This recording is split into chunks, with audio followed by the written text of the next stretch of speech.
আরে যে পুলিশ লালবাজারে ডেকে আনে এই সমস্ত চিকিৎসকদের তারা কি পোস্ট করেছেন তার ভিত্তিতে সেই পুলিশ আরজি করে নিরাপত্তা দিতে পারে না। একদল দুষ্কৃতী এসে তাণ্ডব চালায়, নীরব এবং অসহায় দর্শক হয়ে পুলিশ দেখে, বাকি আর 5 জন সাধারণ মানুষের মতো সেই পুলিশ এই পদক্ষেপ নেয়। কাজেই এটা প্রশ্নসূচক, এটা নিন্দনীয় এবং তার ছবিটা আজকে শহর, আজকের প্রশাসন, স্বয়ং মুখ্যমন্ত্রীও নিশ্চয়ই দেখেছেন। তবে এবার আসছে পোস্টমর্টেম রিপোর্টের জায়গাটা। পোস্টমর্টেম রিপোর্টটা আমরা আপনাদেরকে ভাগে ভাগে দেখাবো এবং আদৌ এই পোস্টমর্টেম রিপোর্ট থেকে যে কি বোঝা যাচ্ছে সেটা বিশেষজ্ঞরা নিজেরাও বুঝতে পারছে না, তাদের বক্তব্য শোনাবো। চলুন একে একে দেখি আমরা কি বলছে। যে পোস্টমর্টেম রিপোর্টের অপেক্ষায় আমরা ছিলাম, ময়না তদন্তের রিপোর্ট বলছে যৌনাঙ্গে গভীর ক্ষত রয়েছে। তারপর যৌনাঙ্গে আঠালো তরল উদ্ধার হয়েছে। এই আঠালো তরল বলতে এটা যে কি ধরনের তরল, সেখানে কি কি মিশে রয়েছে তার স্পষ্ট ব্যাখ্যা পাওয়া যাচ্ছে না। এটা হচ্ছে সারমর্ম আমরা আপনাদেরকে বললাম ময়নাতদন্তের রিপোর্টের একটা অংশের। ফরেনসিক বিশেষজ্ঞ অজয় কুমার গুপ্তার সঙ্গে আমরা কথা বলেছিলাম, যেটা থেকে কি বোঝা যাচ্ছে আদতে। শুনুন তিনি কি বলেছেন। এর থেকে আমি বুঝতে পারছি she is a grown up lady and আর cervix, uterus, fallopian tube and ovaries, they are having weight 151 gram. That there is nothing abnormal in it. কিন্তু এটা আছে। শুনলেন ফরেনসিক বিশেষজ্ঞ ডাক্তার অজয় কুমার গুপ্তার কথা শুনলেন। ইনি এই রাজ্যের সবচেয়ে বরিষ্ঠ ফরেনসিক বিশেষজ্ঞদের অন্যতম, সবচেয়ে বরিষ্ঠ ফরেনসিক বিশেষজ্ঞদের অন্যতম। তিনি কি বললেন শুনলেন, যে কথা এই অটোপসি রিপোর্টে, এই ময়না তদন্তের রিপোর্টে লেখা হয়েছে তার থেকে বোঝা যাচ্ছে যে যার মৃত্যু হয়েছে তিনি একজন পূর্ণাঙ্গ প্রাপ্তবয়স্কা নারী ছিলেন। এছাড়া তেমন কিছুই আর বোঝা যাচ্ছে না। কজন ধর্ষণ করেছেন, ধর্ষণ হয়েছে কিনা, কিভাবে কি হয়েছে তার বিশদ কোনো তথ্য এই রিপোর্ট থেকে অন্তত তার কাছে স্পষ্ট নয়, এটা অজয় কুমার গুপ্তা নিজেই বলছেন। রিপোর্টের আরেকটা অংশ আপনাদের দেখাই আসুন। রিপোর্টে এই অংশটা তাও কিছুটা স্পষ্ট।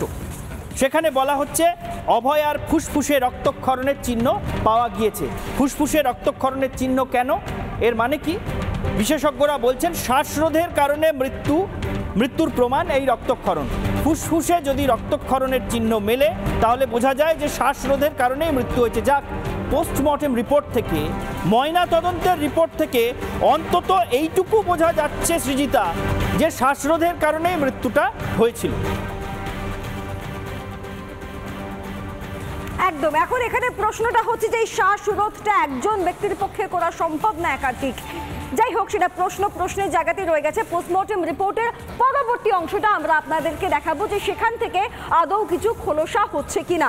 চলুন আমরা পোস্টমর্টেম রিপোর্টের পরবর্তী অংশটা দেখাই। যে আর এই একটি মাত্র ময়নাতদন্তের রিপোর্ট যা আমাদের হাতে রয়েছে, যা বিশেষজ্ঞদের হাতে রয়েছে, যা হয়তো সিবিআই এর হাতে রয়েছে, সেটা আর কি বলছে। পেটে 185 গ্রাম খাবার, পেটে ময়নাতদন্তের পর 185 গ্রাম খাবার পাওয়া গেছে এবং আধ হজম হওয়া খাবার। এতে হয়তো বোঝা যেতে পারে, সম্ভাবনা রয়েছে যে কখন খাওয়া দাওয়া হয়েছে, কতটা হজম হয়েছে, কি খাওয়া হয়েছে, এটা হয়তো খুব বেশি হলে বোঝা যেতে পারে। যদিও আমরা আরও স্পষ্টভাবে বোঝার চেষ্টা করেছিলাম ফরেনসিক বিশেষজ্ঞ অজয় কুমার গুপ্তর থেকে। তিনি কি বলছেন এই পার্টটুকুনি নিয়ে শুনুন।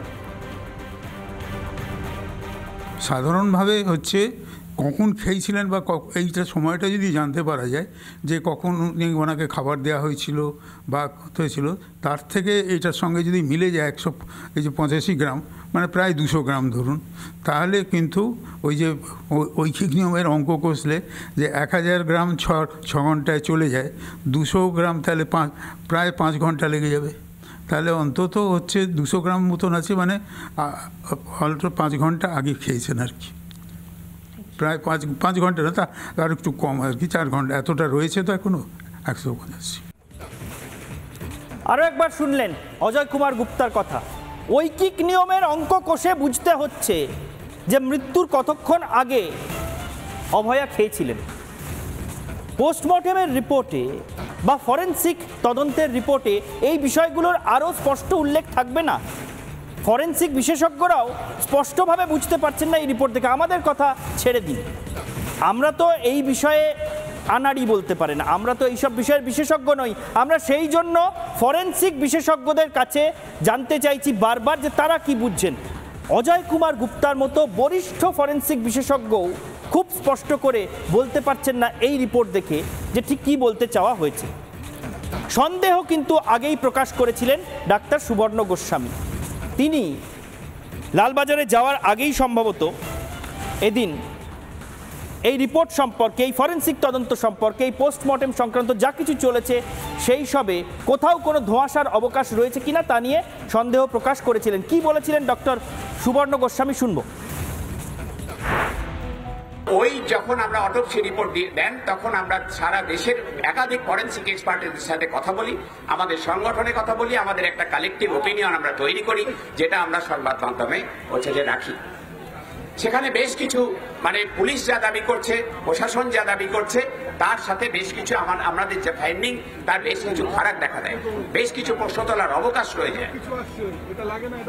আমরা সেই প্রশ্ন যে ফাঁকগুলো রয়ে গেছে সেই ফাঁকগুলো নিয়ে আমরা প্রশ্ন তুলেছি, সেইগুলো নিয়ে আমরা সরব হয়েছি। খুব পরিষ্কার, একজন চিকিৎসক হিসেবে তিনি সরব হয়েছেন, তিনি প্রশ্ন তুলেছেন। এবং এখানে অন্যায়ের কিছু যদি আমি বা আপনি দেখতে নাও পাই, হঠাৎ লালবাজারের মনে হয়েছে যে এদেরকে তলব করাটা ভীষণ দরকার, কারণ এদের মাধ্যমে অনেক তথ্য অনেকের কাছে ছড়িয়ে পড়ছে।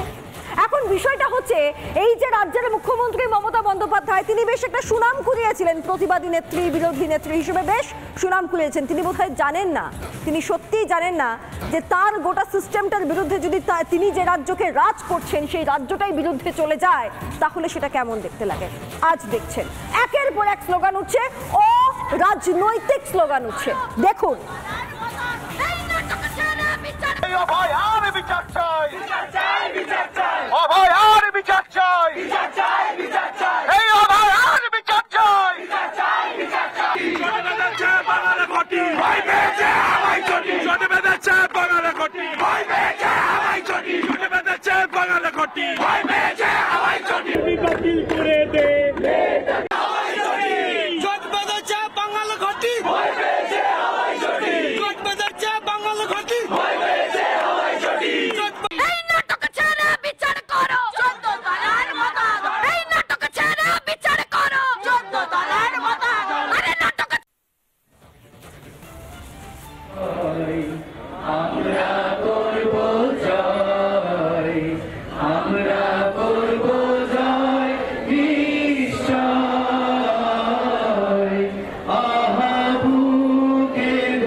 যে আমরা কোনো না কোনো দিন ওভারকাম করব। আমরা প্রতিবাদ করতে দেখছি রাজ্যের কোনায় কোনায়, প্রত্যেকটা মানুষকে অভয়ের বিচার রিপাবলিক বাংলাও চায়। কিন্তু প্রশ্ন, ভয়, সন্দেহ একটা জায়গায় ঈশান দেব, যেভাবে ময়নাতদন্ত রিপোর্ট সামনে আসছে, যেভাবে প্রমাণ লোপাটের চেষ্টার অভিযোগ উঠছে, আমরা বিচারটা পাবো তো?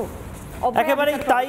অভয়া বিচার পাবে কিনা, অভয়ার জন্য যে হাজার হাজার লক্ষ লক্ষ মানুষ রাস্তায় নেমেছেন, শুধু বাঙালি নয়, গোটা দেশে শুধু নয়, গোটা বিশ্বে যেভাবে প্রতিবাদ ধ্বনিত হচ্ছে, সেই প্রতিবাদ শেষ পর্যন্ত বিচার আদায় করে আনতে পারবে তো? এই প্রশ্ন কিন্তু উঠেই যাচ্ছে। তার কারণ এখনো পর্যন্ত ধোঁয়াশা তৈরি করার চেষ্টাটা নিরন্তর চলছে। এই অভিযোগ কিন্তু এখনো উঠছে, এমনকি ময়না তদন্তের রিপোর্ট প্রকাশ্যে আসার পরও। এই পর্বের প্রত্যেকটা মুহূর্তের দিকে আমাদের পুঙ্খানুপুঙ্খ নজর থাকবে। সৃজিতা, বাংলার প্রাইম টাইম আজকের মতো শেষ করছি এখানেই। দেখতে থাকুন রিপাবলিক বাংলা।